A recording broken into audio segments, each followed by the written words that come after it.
Hello students, मेरा नाम doctor Kapil Jain, आपका केमिस्ट्री प्रोफेसर।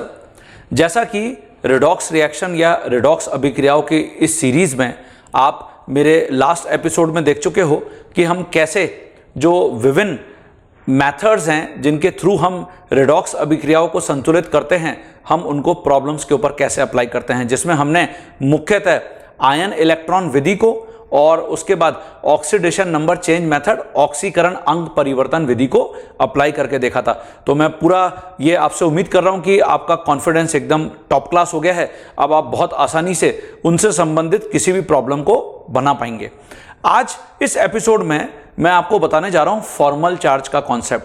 हालांकि कॉम्पिटिटिव एग्जाम में इसके पूछे जाने के चांसेस बहुत ही कम हैं इस चैप्टर के अंदर, लेकिन अगर मुझे फॉर्मल चार्ज पता है तो मैं बहुत आसानी से इसके प्रॉब्लम्स को हिट कर पाऊंगा।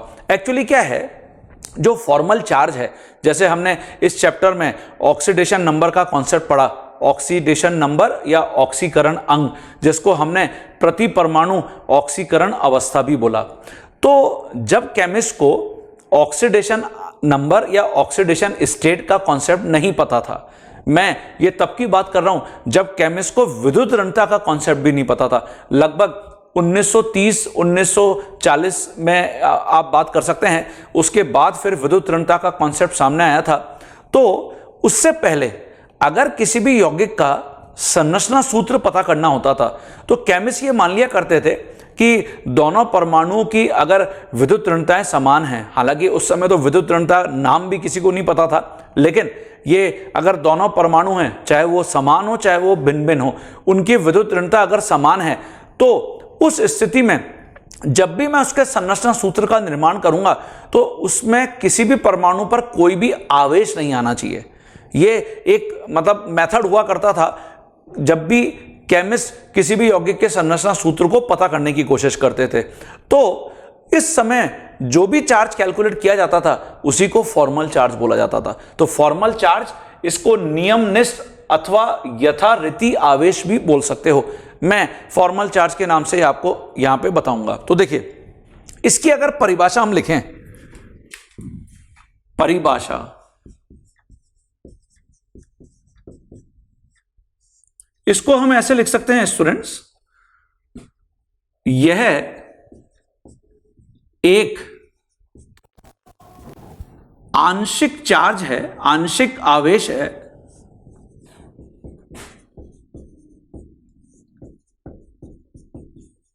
किसी परमाणु पर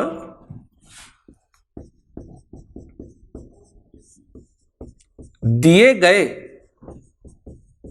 सहसंयोजक यौगिक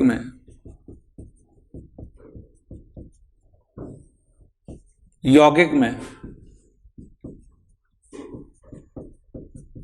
जब दोनों परमाणुओं की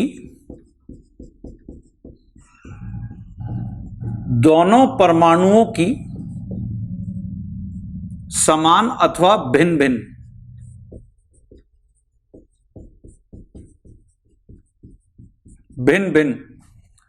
विद्युत ऋणताएं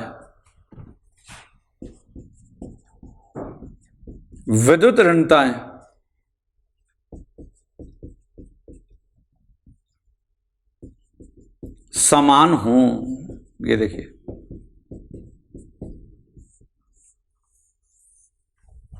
तो अगर विद्युत ऋणताएं समान हैं तो ऑब्वियसली, जैसे अभी हम विद्युत ऋणता का कॉन्सेप्ट, एक छोटा सा आइडिया हमने अभी इसी चैप्टर के अंदर लिया है और मैंने आपको बताया कि अगर दो अलग अलग परमाणुओं के मध्य सहसंयोजक बंध बनता है तो एक सहसंयोजक बंध का ऑक्सीकरण अंक में जो कंट्रीब्यूशन होता है वो कितना यूनिट बताया? 1 यूनिट। जो अधिक विद्युत ऋणी है उसके ऊपर -1 आवेश और जो कम विद्युत ऋणी है उसके ऊपर +1 आवेश। तो देखिए बच्चों, यहां अगर विद्युत ऋणताएं समान है तो इसका मतलब कोई भी आवेश किसी भी परमाणु पर नहीं आना चाहिए। सही बोल रहा हूं, नहीं बोल रहा हूं? क्यों? क्योंकि विद्युत ऋणताओं का मान तो समान है और जैसा हम नियम में भी लिख के आए हैं अभी ऑक्सीकरण अंक में कि यदि दो समान परमाणुओं के मध्य सहसंयोजक बंध बनता है तो फिर किसी भी परमाणु पर कोई भी ऑक्सीकरण अंक भी नहीं होगा। तो सेम सिचुएशन यहां फॉर्मल चार्ज के केस में भी होगी। यदि दोनों परमाणुओं की विद्युत ऋणताएं समान हैं, या ये मान लिया जाए कि दोनों परमाणु की विद्युत ऋणताएं समान हैं, तो इस स्थिति के अंदर किसी भी परमाणु पर कितना आवेश आएगा? 0 आएगा, 0 आएगा। तो यहां पर भी यही होने वाला है। तो देखिए, जैसा मैंने अभी आपको बताया कि ये लगभग 100 साल पुरानी विधि है जिसके द्वारा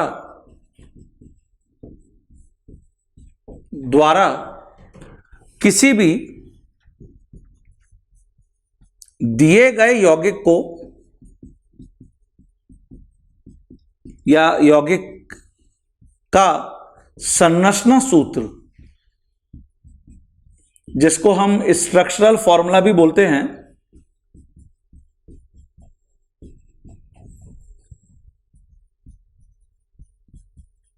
संरचना सूत्र ज्ञात किया जा सकता था।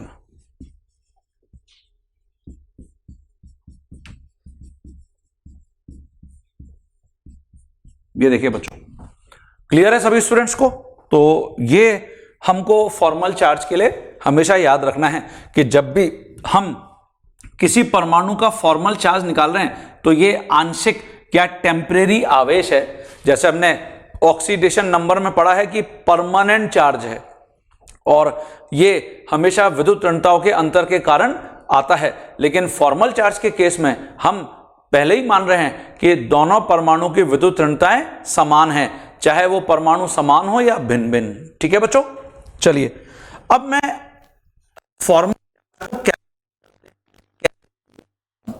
फॉर्मल चार्ज का कैलकुलेशन,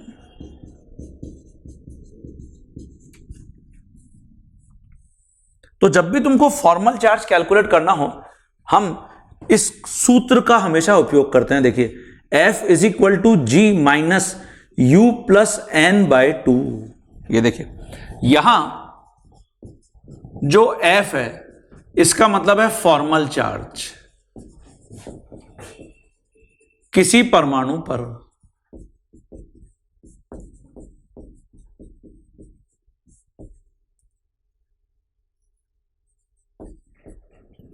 जो G है इसको हम ग्रुप नंबर,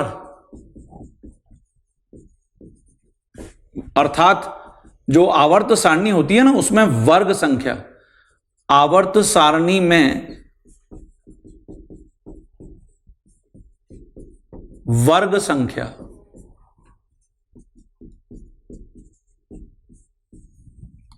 इसको एक्चुअली आप सिंपली ऐसे याद रख सकते हो कि जो संयोजी इलेक्ट्रॉन होते हैं, वैलेंस इलेक्ट्रॉन है ना, वही ग्रुप नंबर भी होता है। किसी परमाणु के बाह्यतम कोश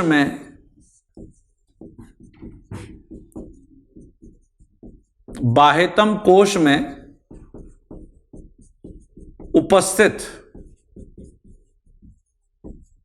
उपस्थित संयोजी इलेक्ट्रॉनों की संख्या,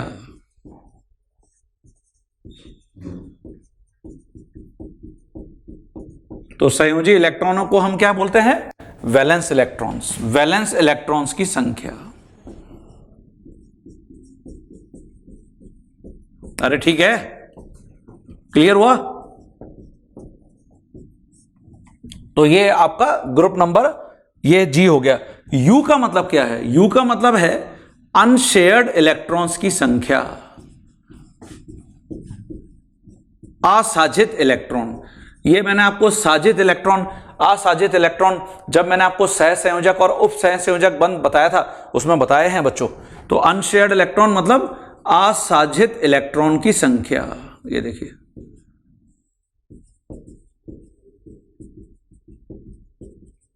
और यहां पर जो N है इसका मतलब है नंबर ऑफ शेयर्ड इलेक्ट्रॉन्स,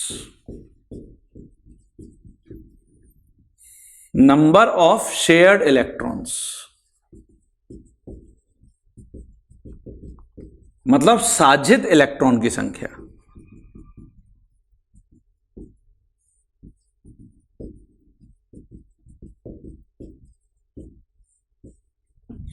अच्छा, हम जानते ही हैं कि जो साजित इलेक्ट्रॉन होते हैं, दो साजित इलेक्ट्रॉन इसका मतलब अगर मैं उसको 2 से डिवाइड करूंगा तो एक सहसंयोजक बंध मिलेगा। एक सहसंयोजक बंध में कितने साजित इलेक्ट्रॉन होते हैं? 2 होते हैं। तो इसलिए आप सीधे अगर n/2 कर दोगे तो ये आपको बता देगा सहसंयोजक बंधों की संख्या। ये देखिए, बंधों की संख्या उस परमाणु से संबंधित।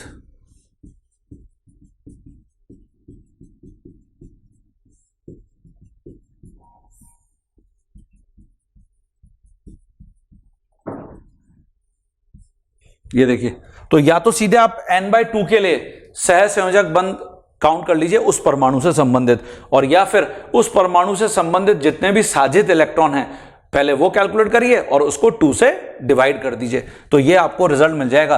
तो आप अगर G जानते हैं, मतलब ग्रुप नंबर, अर्थात बाह्यतम कोश में उपस्थित संयोजी इलेक्ट्रॉन की संख्या, अनशेयर्ड इलेक्ट्रॉन जानते हैं उस परमाणु से संबंधित, और शेयर्ड इलेक्ट्रॉन्स जानते हैं उस परमाणु से संबंधित, तो फिर आप बहुत आसानी से क्या निकाल सकते हैं? Formal charge. जैसे उदाहरण समझिए, मान लेता हूं मेरे पास HCl है, ये देखिए।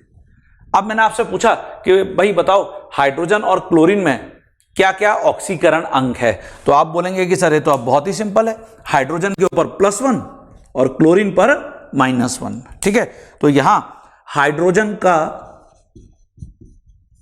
हाइड्रोजन का जो ऑक्सीकरण अंक है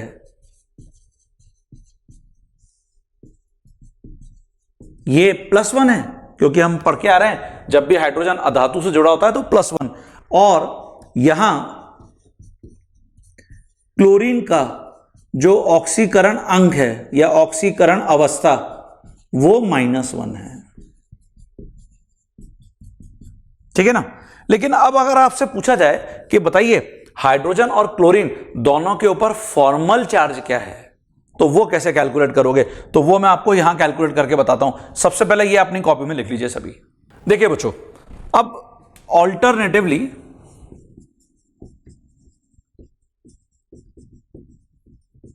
आपसे यहां पे एग्जामिनर पूछ रहा है कि जो HCl है उसमें हाइड्रोजन का फॉर्मल चार्ज और क्लोरीन का फॉर्मल चार्ज बताओ। और अभी अपन ये परमाणु कहानी पढ़ के आ चुके हैं परमाणुओं की, कि जब भी फॉर्मल चार्ज निकाल रहे हैं तो दोनों की विद्युत ऋणताएं हमेशा समान कंसिडर करी केमिस्ट ने, और इस स्थिति में प्रत्येक परमाणु पर 0 ही चार्ज आना चाहिए। कितना चार्ज आना चाहिए? 0। अगर दोनों परमाणुओं को मान लिया जाए कि ये तो समान विद्युत ऋणता बता रहे हैं, क्योंकि उस समय तक जब फॉर्मल चार्ज का कॉन्सेप्ट आया था तो विद्युत ऋणता का कॉन्सेप्ट नहीं था, जैसा भी आपको मैंने बताया है। अब केमिस्ट इसी से पता करते थे कि संरचना सूत्र सही ड्रॉ किया है। अगर किसी भी तरीके से फॉर्मल चार्ज का मान 0 के बजाय कोई और वैल्यू आ जाए तो यह पता चल जाएगा कि संरचना सूत्र गलत है। तो देखो जरा करते हैं कैलकुलेट। सबसे पहले हाइड्रोजन का फॉर्मल चार्ज। हाइड्रोजन, इसके बाह्यतम कोश में यहां पे 1 इलेक्ट्रॉन और क्लोरीन के पास 7 इलेक्ट्रॉन, ये देखिए यही होगा। अब मैं सबसे पहले हाइड्रोजन का निकाल रहा हूं, तो हाइड्रोजन के संयोजी इलेक्ट्रॉन 1 माइनस कितना यहां पर अनशेयर्ड इलेक्ट्रॉन है हाइड्रोजन के लिए, असाजित इलेक्ट्रॉन 0 है, प्लस हाइड्रोजन के लिए साजित इलेक्ट्रॉन कितने हैं? 1 2, तो n की वैल्यू यहां पे 2 है और डिवाइड बाय 2, या फिर सीधे सीधे आप देख लीजिए हाइड्रोजन के संबंध में कितने सहसंयोजक बंध हैं? 1 है, तो 2/2 वैसे भी 1 आएगा। तो ये देखिए, तो ये 1 और ये 1, 1 - 1 कितना हो गया? 0। ये देखिए, तो ये आपको फॉर्मल चार्ज पता चल गया। ऐसे ही अगर तुम क्लोरीन के ऊपर निकालोगे तो क्लोरीन इसका जो ग्रुप नंबर है संयोजी इलेक्ट्रॉन वो 7 है, माइनस कितने असाजित इलेक्ट्रॉन है क्लोरीन के लिए? 1 2 3 4 5 6। कितने साजित इलेक्ट्रॉन है? 1 2, इसका मतलब n का मान 2 है बटे 2, तो ये तो वैसे ही 1 हो गया। और क्लोरीन के संबंध में वैसे भी यहां पर सहसंयोजक बंध कितने हैं? 1 है, तो हम यहां पर लिख सकते हैं कि हाइड्रोजन अथवा क्लोरीन के संबंध में सहसंयोजक बंधों की संख्या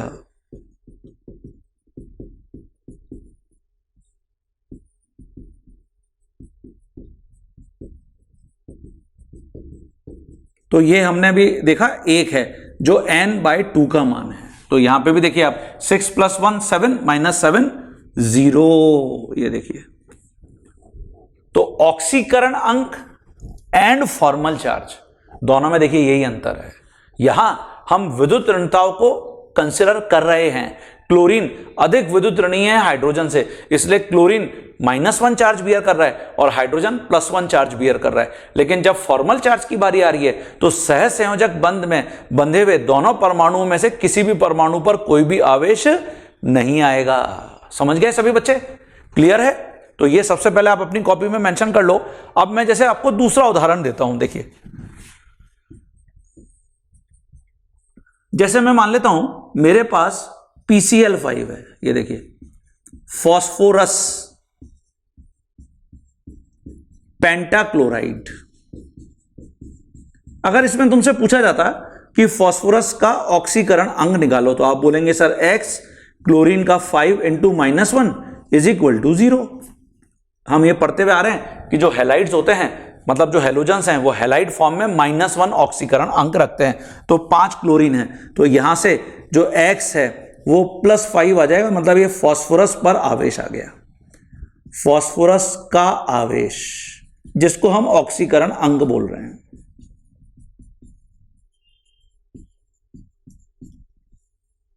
अब आप चाहते हैं कि फास्फोरस और प्रत्येक क्लोरीन पर फॉर्मल चार्ज निकल आए, तो देखिए कैसे कैलकुलेट करेंगे, मैं वहां लिखता हूं। ठीक है बच्चों, पहले ये लिख लो सभी। देखिए बच्चों, जैसे यहां ऑल्टरनेटिवली जो PCl5 है,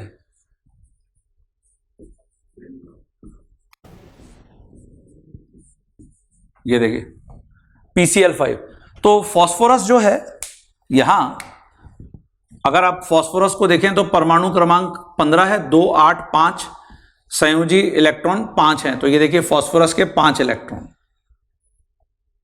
और जो क्लोरीन है उसका परमाणु क्रमांक 17 है और 2 8 7। इसका मतलब किसी भी क्लोरीन को देख लो आप, ये 7 इलेक्ट्रॉन, ऐसे सभी क्लोरीन के हैं।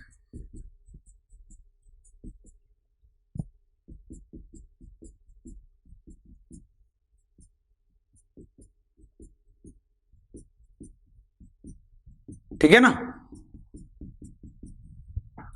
अब सभी क्लोरीन पर ऑब्वियसली, क्योंकि PCl5 में सभी क्लोरीन बिल्कुल समान है, तो किसी भी क्लोरीन पर आप निकालोगे हमेशा आपको समान ही फॉर्मल चार्ज मिलेगा। तो अब आपको क्या बोला गया कि यहां फास्फोरस का फॉर्मल चार्ज बताया है।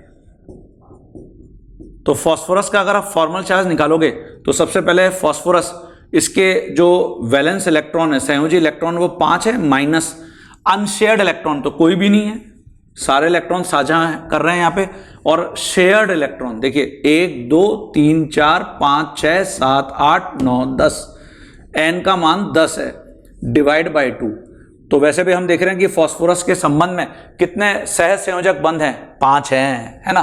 तो 10/2 5 ही होता है, और 5 - 5 कितना आ गया, 0। ये देखिए हमेशा यही होगा, क्योंकि यहां पे विद्युत ऋणता का कोई कॉन्सेप्ट ही नहीं है। इसकी जगह प्रत्येक क्लोरीन का फॉर्मल चार्ज,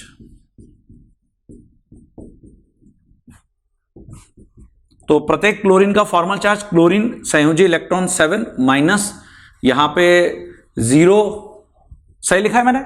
नहीं, जो असाजित इलेक्ट्रॉन हैं वो 6 हैं, अगर थोड़ा सा भी गलत करोगे तो गलत हो जाएगा। और प्लस यहां पे जो n है प्रत्येक क्लोरीन के संबंध में वो 2 है, तो 2/2, मतलब प्रत्येक क्लोरीन के लिए साजित इलेक्ट्रॉन तो 2 है, क्लोरीन 5 है, लेकिन हम तो किसी भी क्लोरीन पर फॉर्मल चार्ज निकाल रहे हैं ना, और उसी क्लोरीन के संबंध में सहसंयोजक बंध 1 है, तो 2/2 1, तो 6 + 1 7 -7 0। ये देखो क्लियर हो गया क्या? तो इस प्रकार से जो PCl5 में फास्फोरस है और क्लोरीन है उसका फॉर्मल चार्ज तो 0 0 ही आ गया, आना भी 0 ही चाहिए। इसी से पता चल रहा है कि हमने सही संरचना सूत्र बनाया है।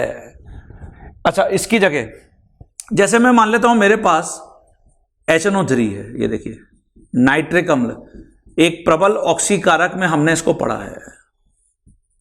और जो नाइट्रिक अम्ल है उसमें नाइट्रोजन पर आवेश निकालने के लिए बोल रहा है, तो X हाइड्रोजन का +1 और ऑक्सीजन का 3 × -2 = 0। इसका मतलब जो X है उसका मान +5 आ गया। तो ये क्या है? ये नाइट्रोजन का ऑक्सीकरण अंक है।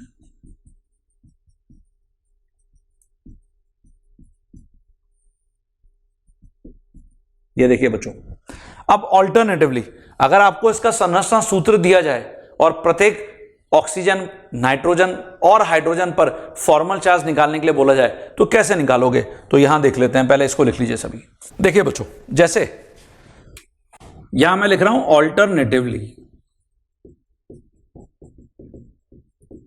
ये मैंने आपको पहले भी बताया था इसी चैप्टर में कि जैसे आपको कैरोज एसिड बताया, मार्शल एसिड बताया या CrO5 जिसका बटरफ्लाई स्ट्रक्चर था, तो मैंने जो आपके दिमाग में क्वेश्चन आ रहा था कि सर ये पता कैसे चलता है कि संरचना सूत्र क्या है, तो मैंने आपको भी बोला है कि इस चैप्टर में आपको मैं हेल्प करता जा रहा हूं, अगर कहीं विशेष कुछ भी ध्यान रखना है तो जैसे आप HNO3 की बात करें तो HNO3 का देखिए संरचना सूत्र कुछ ऐसा है। ये हमने वहां पे भी लिखा था जब हम सहसंयोजक बंध में उपस्थित किसी परमाणु का ऑक्सीकरण अंक निकालने की बात कर रहे थे। तो यहां पर आप क्या देख रहे हैं? उप सहसंयोजक बंध आ गया, और इसलिए मैं यहां पे इस ऑक्सीजन को तो A बोल देता हूं, इसको मैं B बोल देता हूं, इसको मैं C बोल देता हूं, और ये नाइट्रोजन और हाइड्रोजन तो है ही, ठीक है। और सबसे पहले इलेक्ट्रॉन्स का डिस्ट्रीब्यूशन करते हैं। तो ऑक्सीजन का जो परमाणु क्रमांक है 8, 2 और 6, बाह्यतम कोश में 6 इलेक्ट्रॉन, तो देखिए 1, 2, 3, 4, 5, 6, और ऐसे ही आप अगर दूसरे ऑक्सीजन इसको देखेंगे, आप ये देख रहे हैं उप सहसंयोजक बंध है, मतलब ये वाला ऑक्सीजन ग्राही है, नाइट्रोजन डोनर दाता है। तो यहां 1, 2, 3, 4, 5, 6, ऐसे ही अपन इस नाइट्रोजन को देखें तो देखो 1, 2, 3, 4, 5, ठीक है, क्योंकि डोनर ही अपने दोनों इलेक्ट्रॉन शेयर कर रहा है, तो दोनों को डिस्टिंग्विश करने के लिए यहां पे डॉट ही लगा लेते हैं, ठीक है, ऐसे। ये देखिए बच्चों, और ऐसे इस ऑक्सीजन को देखेंगे तो 1, 2, 3, 4, 5, 6 और हाइड्रोजन का ये सिंगल इलेक्ट्रॉन। तो ये सबसे पहले आपको क्लियर हो जाना चाहिए। अब आप बहुत आसानी से यहां पे कैलकुलेशन कर पाएंगे। नाइट्रोजन का परमाणु क्रमांक 7, बाह्यतम कोश में 5 इलेक्ट्रॉन, तो देखिए मैं सबसे पहले लिखता हूं फॉर्मल चार्ज नाइट्रोजन का, फिर फॉर्मल चार्ज OA का, हमने इसलिए सभी ऑक्सीजन को अलग अलग यहां पे नाम दे दिया है, पहचानने में आसानी रहेगा कि किसके लिए हम फॉर्मल चार्ज कैलकुलेट कर रहे हैं। फॉर्मल चार्ज OB का, फॉर्मल चार्ज OC का,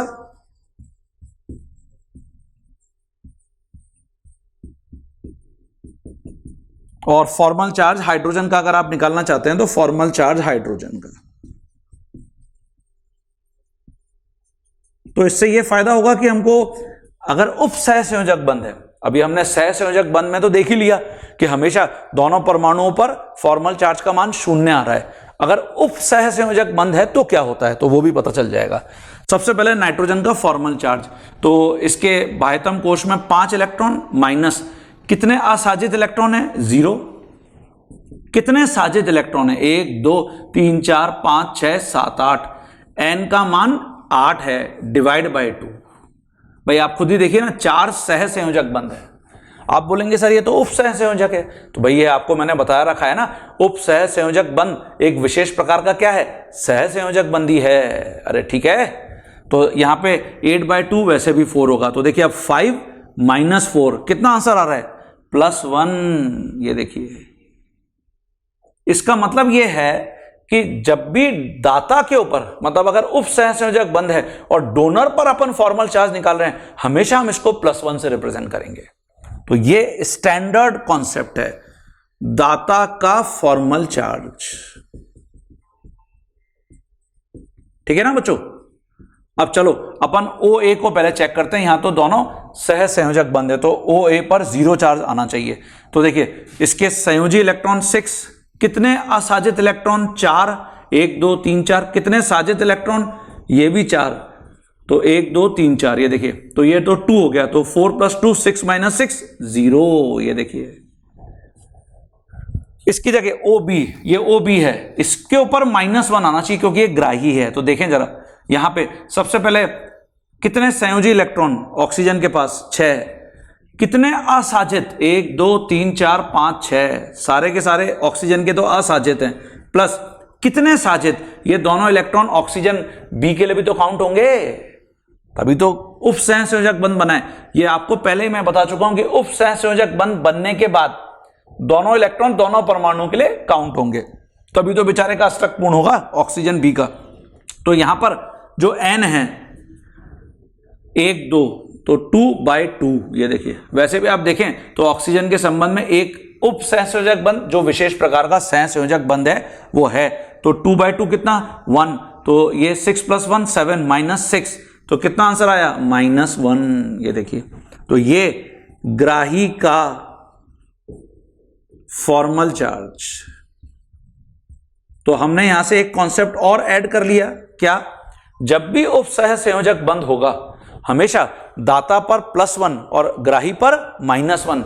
इसलिए मैं आपको याद करा दूं, जब हम उपसहसंयोजक बंध का कॉन्सेप्ट पढ़ रहे थे, ये देखिए मैंने आपको बताया था कि A और B के बीच में उपसहसंयोजक बंध है, तो हम इसको ऐसे भी रिप्रेजेंट करते हैं। A और B के मध्य सिंपल हमने बॉन्ड बना दिया, A पर लिख दिया +1 और B पर लिख दिया -1। ये देखो बच्चों, अरे समझ में आया क्या सभी को? ओके, चलिए अब ऑक्सीजन C की बारी है। तो ऑक्सीजन C को देखो, यहां पे 6 इलेक्ट्रॉन तो संयोजी हैं। उसके बाद अगर यहां पर अपन देखें कितने अनशेयर्ड? 1 2 3 4। कितने शेयर्ड? 1 2 3 4। तो N का मान यहां पे 4 है, डिवाइड बाय 2।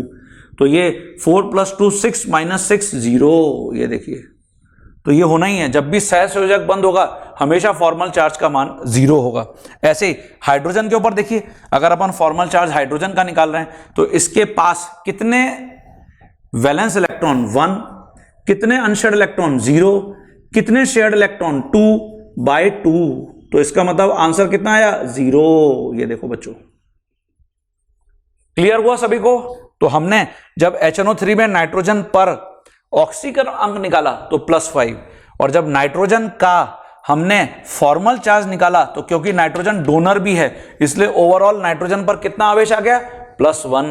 तो यह महत्वपूर्ण कॉन्सेप्ट था। तो अब जब भी उपसहसंयोजक बंध होगा हमेशा डोनर फॉर्मल चार्ज का मान +1, एक्सेप्टर फॉर्मल चार्ज का मान -1 होगा। ठीक है, तो कुछ और उदाहरण यहां पर देखते हैं, पहले लिख लीजिए अपनी कॉपी में। देखिए बच्चों, जैसे हमने अमोनियम आयन और हाइड्रोनियम आयन पढ़ा है। देखो,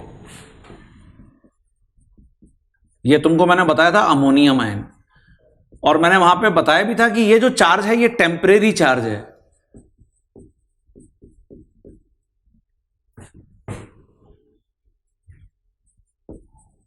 इसी को हम फॉर्मल चार्ज भी बोलते हैं। जो नाइट्रोजन डोनर है उसको इंडिकेट करने के लिए, उसके सम्मान करने के लिए बताया जाता है नाइट्रोजन के ऊपर। तो मैंने आपको इसका संरचना सूत्र भी देखो ऐसे बताया था। ये देखो, नाइट्रोजन पर +1 चार्ज मतलब ये इसका टेम्परेरी फॉर्मल चार्ज है ना। और इसके अंदर ये नाइट्रोजन दाता है और ये हाइड्रोजन ग्राही है। मतलब ये इनिशियली कैसा रहा होगा? आंसर है ऐसा रहा होगा जो हमने डिस्कस किया था कि अमोनिया और प्रोटॉन की अभिक्रिया हुई है। ये प्रोटॉन है, प्रोटॉन इसका मतलब इसके पास एक प्रोटॉन है और 0 इलेक्ट्रॉन है, मतलब इसके वैलेंस इलेक्ट्रॉन का मान 0 है। ये प्रोटॉन का, तो ये ऑलरेडी हम डिस्कस करके आ चुके हैं। अब जो नाइट्रोजन है उसके देखिए 5 इलेक्ट्रॉन, 1 2 3 4 5। इस वाले हाइड्रोजन के पास तो कोई भी इलेक्ट्रॉन नहीं है और यहां हाइड्रोजन से एक इलेक्ट्रॉन मिल रहा है। तो हमने जब सहसंयोजक बंध और उपसहसंयोजक बंध को पढ़ा था उस समय मैंने आपको इनके ऑक्सीकरण अंक निकाल के बताए थे, याद आ रहे होंगे आपको। अभी हम फॉर्मल चार्ज अगर निकालना चाहें तो इसको जैसे मैं एच ए मान लूं, इसको मैं H B H B H B, ये देखिए सारे हाइड्रोजन क्योंकि समान है। अब आपसे बोला जाए फॉर्मल चार्ज नाइट्रोजन का बताइए, फॉर्मल चार्ज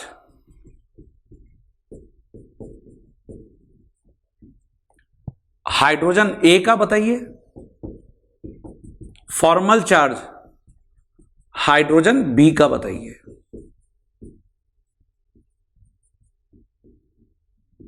ये देखिए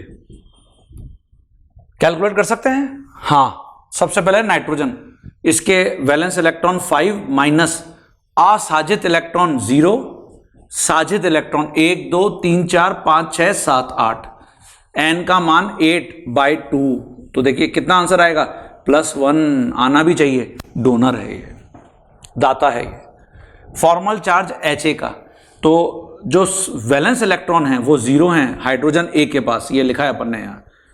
कितने यहां पे असाजित इलेक्ट्रॉन है, ये भी 0 हैं। कितने साजित इलेक्ट्रॉन है, 2 हैं, तो n का मान 2/2, तो -1 आ जाएगा, नहीं आ जाएगा? ये देखिए, क्यों बच्चों, सही बोल रहा हूं? और ऐसे फॉर्मल चार्ज हाइड्रोजन बी का, तो देखिए हाइड्रोजन बी को अगर आप देखोगे तो क्या है, ये तो सामान्य हाइड्रोजन है, तो यहां पे वैलेंस इलेक्ट्रॉन 1 माइनस असाजित इलेक्ट्रॉन 0, साजित 2 हैं प्रत्येक हाइड्रोजन के लिए, तो 2/2। इसका मतलब कितना रिजल्ट आया, 0। ये देखिए आना भी चाहिए, ये सामान्य सहसंयोजक बंध से जुड़ा हुआ है। तो देखिए हमको सभी परमाणुओं के फॉर्मल चार्ज पता चल गए। अरे क्लियर हुआ क्या, समझ में आ गया? तो आज के बाद जैसे अमोनियम आयन, हाइड्रोनियम आयन, जैसे अगर आप इसकी जगह हाइड्रोनियम आयन देखोगे, ये हाइड्रोनियम आयन है, देखिए ये कैसे बनाया था अपन ने हाइड्रोनियम आयन, ये हमने बनाया था कि जब हम वाटर को प्रोटॉन के साथ अभिक्रिया कराते हैं तो इससे हाइड्रोनियम आयन बनता है। ये देखिए ये H3O+ है। इसको अगर मैं ऐसे लिखूं, ये देखिए ये ऑक्सीजन पर एक टेम्परेरी चार्ज है, इसी को हमने फॉर्मल चार्ज बोला है।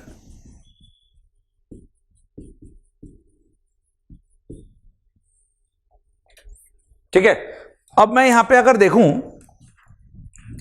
कि ये ऑक्सीजन के इलेक्ट्रॉन देखो 1 2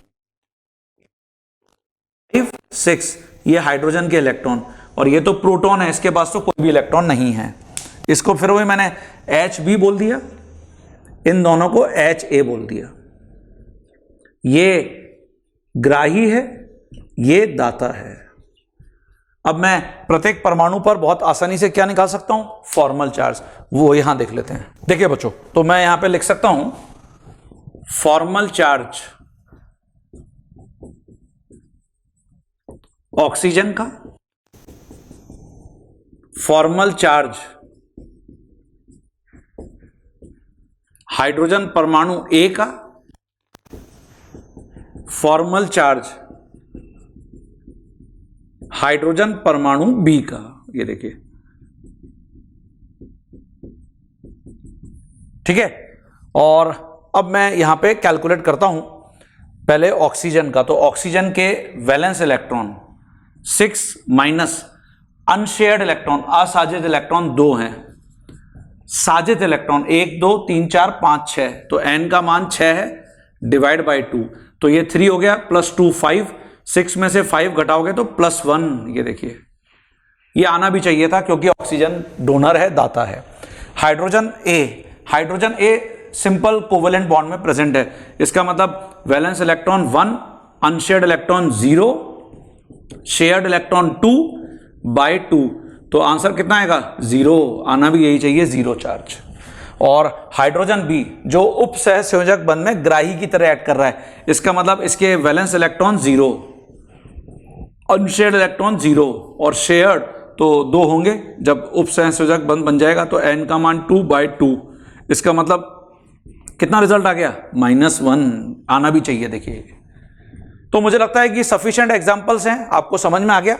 जैसे ये भी बहुत पॉपुलर एग्जांपल है, देखिए ozone, O3, it is ozone. अगर आपसे बोला जाए कि ऑक्सीजन का ऑक्सीकरण अंग बताइए तो 3x is equal to 0, x का मान 0, ये ऑक्सीजन का ऑक्सीकरण अंग है।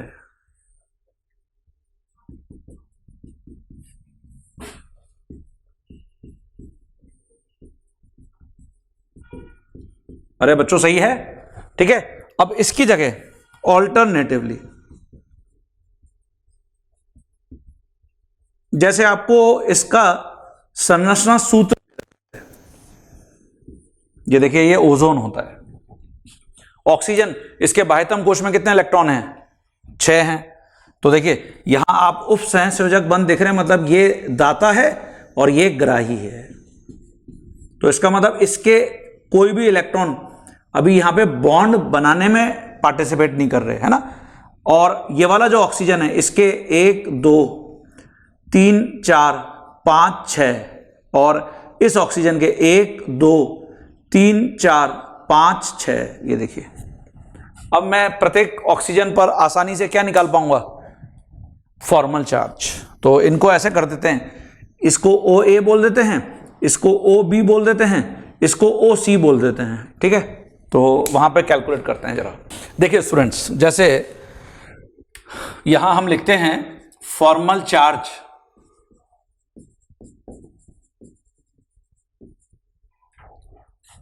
सबसे पहले OA ले लेते हैं,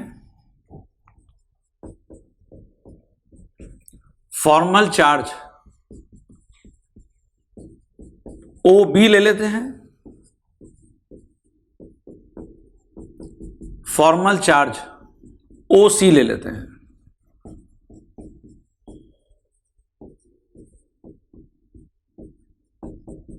अब आप चाहें तो वीडियो को पॉज करके सबसे पहले अपने आंसर को बना लीजिए, चेक करें। OA, जो वैलेंस इलेक्ट्रॉन है ऑक्सीजन के पास वो तो 6 है, माइनस जो OA है 1 2 3 4, असाजित इलेक्ट्रॉन 4, साजित इलेक्ट्रॉन 1 2 3 4, तो n का मान भी 4 है, डिवाइड बाय 2, इसका मतलब है 6 - 6 0 हो गया। ये देखिए होना भी यही चाहिए क्योंकि दोनों सह संयोजक बंध हैं। OB, अगर मैं OB को देखूं यहां पे, तो वैलेंस इलेक्ट्रॉन 6, असाजित इलेक्ट्रॉन 1 2, साजित इलेक्ट्रॉन 1 2 3 4 5 6, n का मान 6 डिवाइड बाय 2, इसका मतलब ये 5, और 6 - 5 + 1, तो देखिए डोनर होने के कारण +1 चार्ज आ रहा है।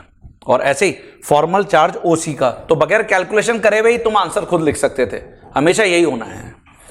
OC, इस पे -1 चार्ज आएगा, तो इसके वैलेंस इलेक्ट्रॉन कितने हैं? 6, माइनस कितने अनशेयर्ड? 1 2 3 4 5 6, कितने शेयर्ड?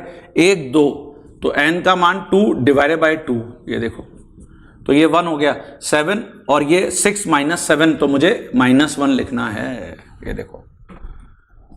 क्लियर हुआ क्या बच्चों? इसकी जगह जैसे हम अज्यूम कर लेते हैं कि हमारे पास ये है ClF3, ये देखिए, इसको हम इंटर हेलोजन कंपाउंड भी बोलते हैं, दोनों हेलोजन हैं, अर्थात अंतर हेलोजन यौगिक।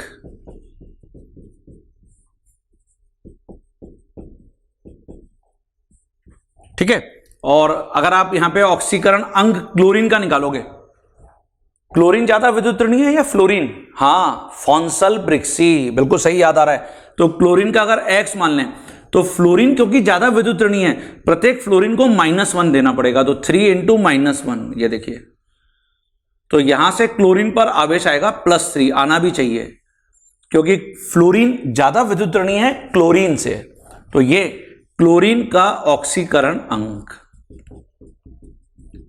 अब ऑल्टरनेटिवली अगर फॉर्मल चार्ज कैलकुलेट कर रहे हो आप, तो सबसे पहले इसका संरचना सूत्र कुछ ऐसा है, देखो ये आपको हमेशा दिया जाएगा, जैसा कि मैं बार बार रिपीट कर रहा हूं। और क्लोरीन 1 2 3 4 5 6 7 वैलेंस इलेक्ट्रॉन 7 होते हैं। फ्लोरीन के पास भी 7, ये देखिए।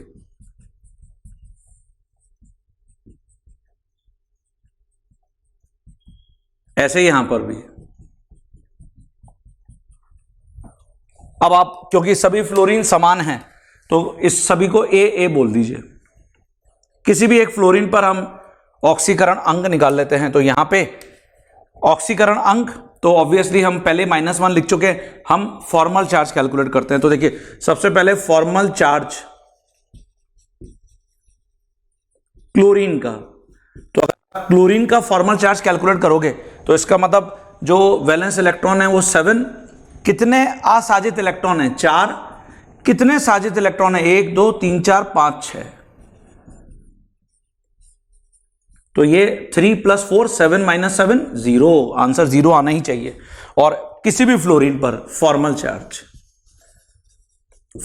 चार्ज जैसे फ्लोरीन ए हमने सभी को मान रखा है, तो संयोजी इलेक्ट्रॉन वैलेंस इलेक्ट्रॉन तो 7 है, कितने असाजित 1 2 3 4 5 6, कितने साजित 2, तो ये फिर 0 आ गया। ये देखो बच्चों। तो बच्चों मुझे लगता है कि फॉर्मल चार्ज का कॉन्सेप्ट आपको क्लियर है। एक उदाहरण जो है आपको, जो एग्जांपल मैंने दिया, अब ऐसे ही अगर कोई भी दूसरा उदाहरण आपको मिलेगा, मुझे पूरी उम्मीद है कि आप बहुत आसानी से हिट कर पाओगे, जो आपका कॉन्फिडेंस मैंने बढ़ा दिया है। समझ रहे हैं? तो ये हमारा जो चैप्टर है रिडॉक्स अभिक्रिया, रिडॉक्स रिएक्शंस, पूरी सीरीज कंप्लीट हो गई है। तो अब अगर एक एक एपिसोड आपने बहुत ढंग से नोट किया है, ध्यान से नोट किया है, ढंग से पढ़ा है, तो मैं पूरी उम्मीद कर रहा हूं कि इस चैप्टर में आपको कोई भी परेशान नहीं कर सकता। वो चाहे ऑक्सीकारक की परिभाषा हो, चाहे अपचायक की परिभाषा हो, और या फिर ऑक्सीकरण अंक निकालना हो, या ये पता करना हो कि कैसे पता चलता है कि कोई भी ऑक्सीकारक या अपचायक है या नहीं, ये कैसे पता चलता है, और संतुलित करना। ठीक है ना बच्चों? तो अब आगे जो नई सीरीज शुरू होने वाली है मोमेंटम के द्वारा, केमिस्ट्री डिपार्टमेंट में मेरे द्वारा, वो मोल अभिधारणा है। मोल अभिधारणा और उनसे रिलेटेड प्रॉब्लम्स और क्वेश्चंस। और मैं आपसे पूरी उम्मीद कर रहा हूं कि आप एक एक पॉइंट को ढंग से पढ़ेंगे, और ढंग से आपने एक एक पॉइंट को पढ़ा है और याद भी कर लिया है। और अगर आपको ये सारे वीडियोस पसंद आ रहे हैं तो यार शेयर करना, लाइक करना और अपने अच्छे अच्छे कमेंट्स करना तो जरूर बनता है। तो वो तो जरूर कर दीजिए, तो तुरंत से कर दीजिए, और ये एक एक पॉइंट को अपनी कॉपी में ढंग से डिक्टेट कर लीजिए। तो हम अब मोल अभिधारणाओं का नया जो सीरीज है उसको शुरू करने जा रहे हैं, और उसके अंदर हम वापस बिल्कुल वैसे ही मेहनत और स्ट्रगल करेंगे जैसे हम यहां पर कर रहे थे। तो मिलते हैं फिर अगली सीरीज में। तब तक के लिए thank you and bye bye.